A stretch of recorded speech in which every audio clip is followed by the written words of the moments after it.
Assalamualaikum warahmatullahi wabarakatuh.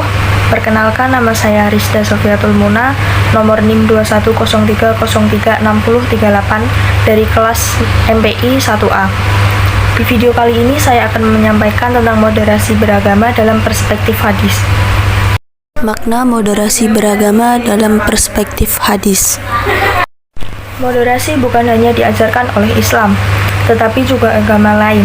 Lebih jauh, moderasi merupakan kebajikan yang mendorong terciptanya harmoni sosial dan keseimbangan dalam kehidupan secara personal, keluarga, dan masyarakat, hingga hubungan antar manusia yang lebih luas. Pada agama-agama dan peradaban lain juga memiliki tradisi yang mengajarkan kemoderatan, sebagaimana pertanyaan yang disampaikan oleh Muhammad Rifai. Pada prinsipnya, setiap agama pasti menjunjung tinggi nilai moderasi, meskipun di suatu sisi setiap pemeluknya harus fanatik pada agamanya sendiri-sendiri. Lebih lanjut, kefanatikan terhadap agama itu boleh, tidak ada yang melarang. Namun jangan sampai memaksakan kefanatikan itu kepada orang lain. Karena hakikatnya moderasi beragama itu tercermin dalam tindakan serta perilaku umat yang proporsional dalam menerapkan ajaran agamanya kepada orang lain. Diakui atau tidak, semua ajaran agama sangat menjunjung tinggi nilai kasih sayang, kejujuran, adil, dan kesetaraan. Sebaliknya, perbuatan zolim serta berlebih-lebihan sangat ditentang dalam agama. Tidak ada satupun agama yang menganjurkan sikap-sikap tersebut untuk dilakukan oleh penganutnya. Sikap moderat sendiri termasuk salah satu ajaran budi pekerti yang baik dalam agama Islam dan selayaknya mendapatkan perhatian yang lebih. Landasan untuk bersikap moderat merujuk pada dalil dalam Al-Quran dan hadis Nabi Muhammad SAW. Salah satu dalil dalam Al-Quran terdapat pada surat Al-Baqarah ayat 143 yang berbunyi, Bismillahirrahmanirrahim. Wa kadzalika ja'alnakum ummatan wasatan litakunu syuhada'a 'alan nasi wa yakuna rasulu 'alaikum shahidan wa ma ja'alnal qiblata allati kunta 'alaiha illa lina'lama man yattabi'ur rasul mimman yanqalibu 'ala aqibaihi wa in kanat lakabiratan illa 'alal ladzina hadallahu wa ma kana Allahu liyudhi'a imanakum innallaha bin-nasi lara'ufur rahim.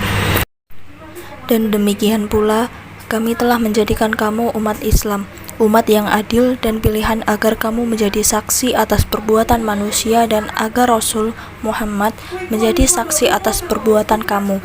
Dan kami tidak menetapkan kiblat yang menjadi kiblatmu sekarang, melainkan agar kami mengetahui supaya nyata siapa yang mengikuti Rasul dan siapa yang membelot.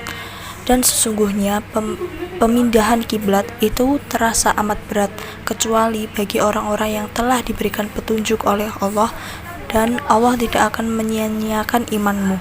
Sesungguhnya Allah Maha Pengasih lagi Maha Penyayang kepada manusia.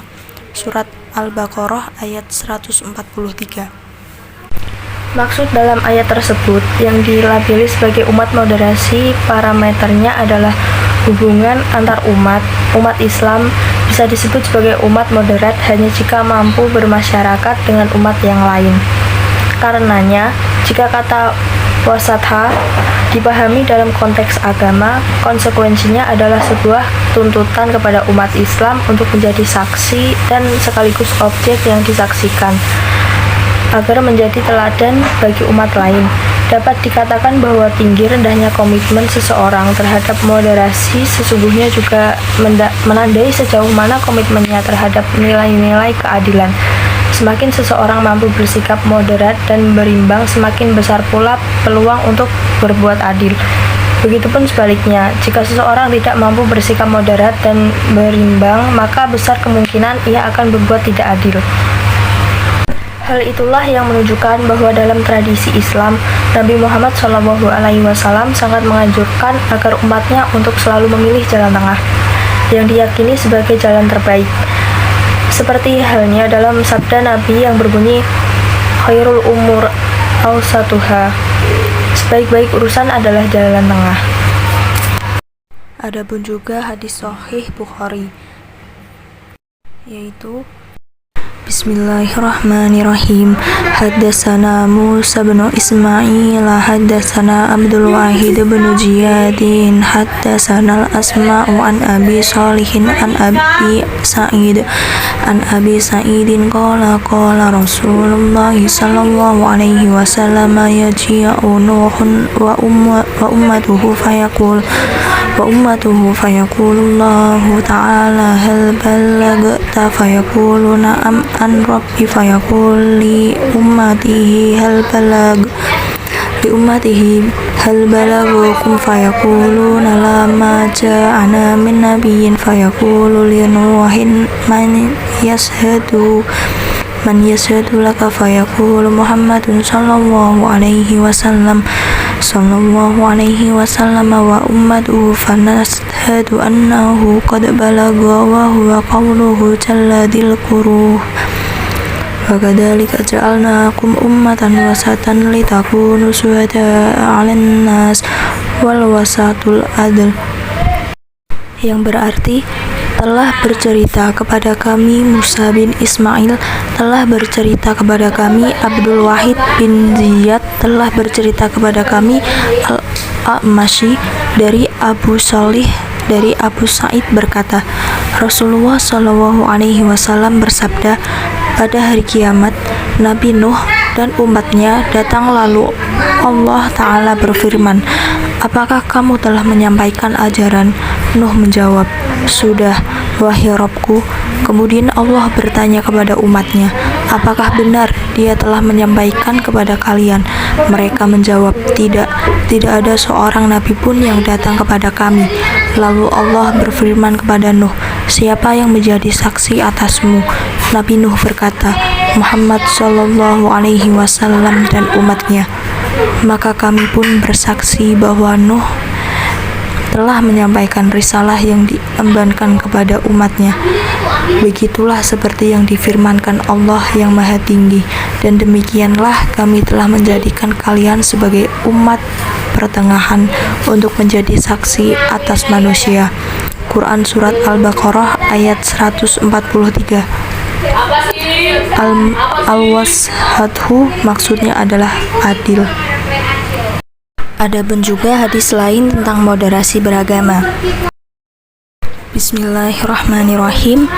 Haddatsana Haddatsana bin Abidin bin an Sa'idil Maqburi an Abi Hurairah radhiyallahu anhu qala Rasulullah sallallahu alaihi wasallam lan yunazziya ahadam minkum amaluhu qalu wala anta ya Rasulullah qala wala ana illa an yataghammadani Allahu bi rahmatin hadidu wa qaribu wa gadu wa ruhu wa sayun min dul jati wal qasdal qasda qabluhu, yang berarti telah menceritakan kepada kami Adam, telah menceritakan kepada kami Ibnu Abu Zib dari Sa'id Al-Maqburi dari Abu Hurairah radhiyallahu anhu.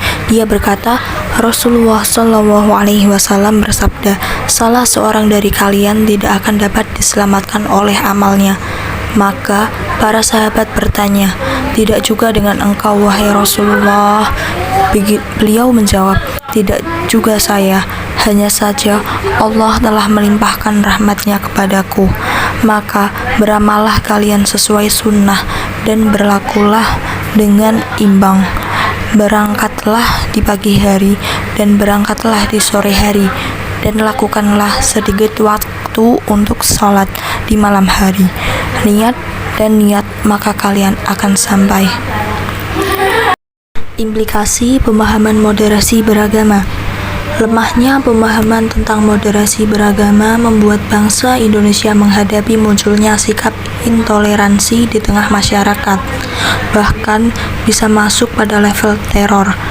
Fenomena tersebut menyasar dan dirasakan hampir semua agama, sehingga bisa menjadi indikator menurunnya kualitas hubungan umat beragama.